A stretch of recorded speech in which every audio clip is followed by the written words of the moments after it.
Hello FreeNas users. If there's ever a time where you need to unencrypt drives in your pool and put them back in the pool unencrypted, I'm going to show you how I did it. Reason why I'm doing this is I first started using FreeNas with a virtual machine, and this is what you're looking at right now is my virtual machine. Started with laptop drives, excuse me, and then I went to Western Digital red 4 terabyte drives. I got 4 of them in a cradle, and now I want to sell them. I want to get rid of them. I don't need them. I switched over to a Cisco server. It's got it's a 24 bay 2.5-inch drive setup, so I don't need these 3.5 drives anymore. And when I was trying to run a smart test and print out the report, it showed me that the ATA security on the drives, all 4 were frozen. So I didn't want to try to sell them without being able to offer that smart report. So I was originally just going to wipe them with DBAN, but something told me don't do that. So I have some old laptop drives that I first started with. So I put those in the cradle and tried to run smart test, and I found one of them that was locked. Now I don't know if FreeNas froze it or not. I don't know. So I tried wiping it with DBAN, and it was still frozen after I got done with that. So I figured, well, I better try removing the encryption on these 4 terabyte drives first before I wiped them. So I put them back in my virtual machine, and it was a long process because they had to be imported. It was just a long process, but I got them imported. And I removed the key, or the encryption key, from one drive. And after I went to run a smart test just to see what happened, I noticed that 3 of the 4 drives were unfrozen. I'm not sure why, but I started removing the encryption key from each individual drive, and I'm at the last drive to do right now. I'm not sure if it's going to work for what I want to do, but I'll show you the process and what you have to go through to do it. So at first I tried doing this in the shell, and the problem with the shell I don't know what's going on here. There we go. Is you can't cut and paste. So if I just run a zpool status, and this is going to show me my all my drives and with the IDs, and you can see I've got one with encryption, that .eli, that's still encrypted. The other 3 are not. So if you try to copy and paste, there's no option to copy and paste on the shell. So in order to overcome that, you have to SSH into it. And I've got a terminal open from my main machine here. I'll bring that over, and I'm going to SSH into this system. Alright, now we're into the virtual machine, and I can run zpool status here as well, and here I can cut and paste. Now the research I've done, it says to scrub your pool first, just to check the integrity of the drives.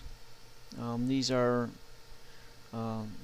basically new drives, and I've already done it, and I'm not going to do it again, but I can show you how. And basically all you do to do that is you type in zpool scrub and the name of your pool, and which mine is pool 1. Hit enter. Wait for that to start.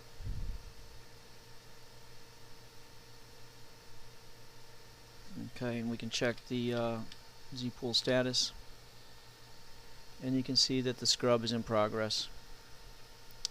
I'm not sure how long it would take, but I'm not going to let it complete, so I'm going to stop it. And what you can do is just do a -S flag,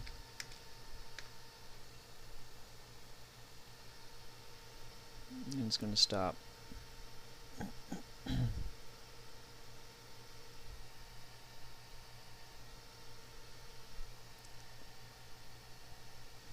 Alright, so the first thing to do in order to remove the encryption is we have to take this drive offline. So I'm going to copy the whole ID, copy it, and to take it offline we're going to type in zpool offline. Name of the pool is pool 1, and the drive ID, I'll just right click and paste, enter.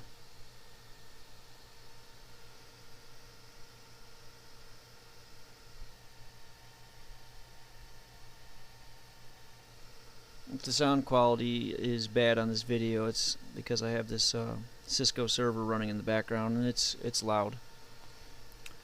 Alright, so that we can check zpool status again to verify, and now it's offline and the system is degraded. So now we have to remove the jelly key. In order to do that, we're going to type in jelly, detach, and we'll paste in the key. Now, before I do this, I just want to say that I don't recommend you do this, especially if you're on a mirror. You're going to lose all your data if you want to keep this pool. I don't want to keep the pool. I just want to try to unfreeze these drives. So it doesn't matter if I lose data or not. So just be careful on doing this. This is a RAID Z2 setup, so I can afford to lose a drive in this system and be able to resilver it. Alright, so I'm going to detach the key. Now we can go to zpool status. And now let me expand this a little bit here. Okay, there's the drive ID currently, and it's telling us it was this right here. Okay, so now I'm going to restore this drive back into the pool. I don't know if I necessarily need to do this. The only reason why I was restoring each drive back in the pool is just in case I had any issues and I didn't want to completely mess it up. Alright, so now I'm going to put this back in the pool. So I'm going to type in zpool, replace, pool 1. I'm going to do the new ID, copy that, I'll paste it, space, and then I'm going to grab this right here, this GPTID, everything except the ELI, right to the 6. Copy that, paste it, hit enter.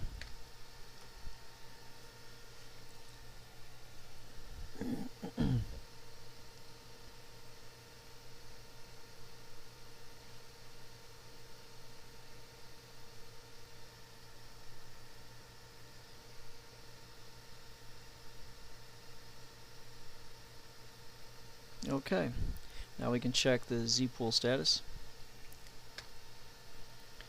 and now it says one or more devices is currently being resilvered. This pool will continue to function, possibly in a degraded state, which it is. And then it says wait for resilver to complete. Now the other drives averaged about 36 hours to resilver. Looks like there's 389 gigs on this drive that have to be resilvered, so I'm not sure how long it's going to take. Like I said, averaging about 36 hours. So in 36 hours I'll come back and it should be done. Hopefully this drive will be unfrozen, and I'll put the results. I'll come back with this and put this on the video, the results of that, and make sure that they're unfrozen. Until then, have a great day. All right, I'm back. It's 8:18 at night, Sunday, February 2nd. The resilvering is done. I'm just going to do a Z-pool status.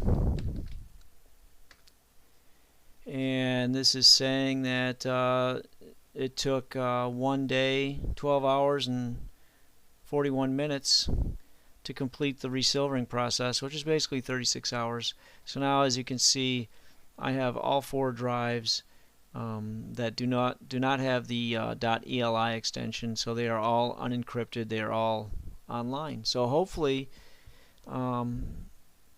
this did what I needed it to do by unfreezing all 4 drives.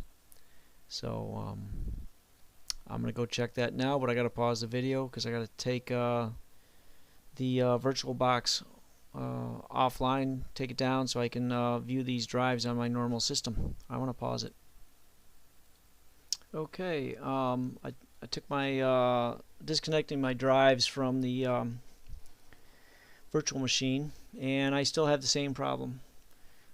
Here is the drive that is ATA security disabled, frozen, SEC2. I'm not sure why this drive is like this, but here are the other 3. ATA security disabled, not frozen. Here's another one, same thing, and the last one, same thing.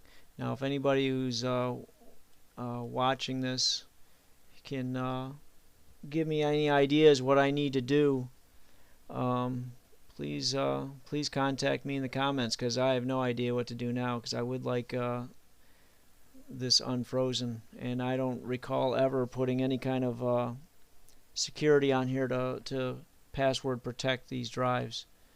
So this is what I'm looking at now.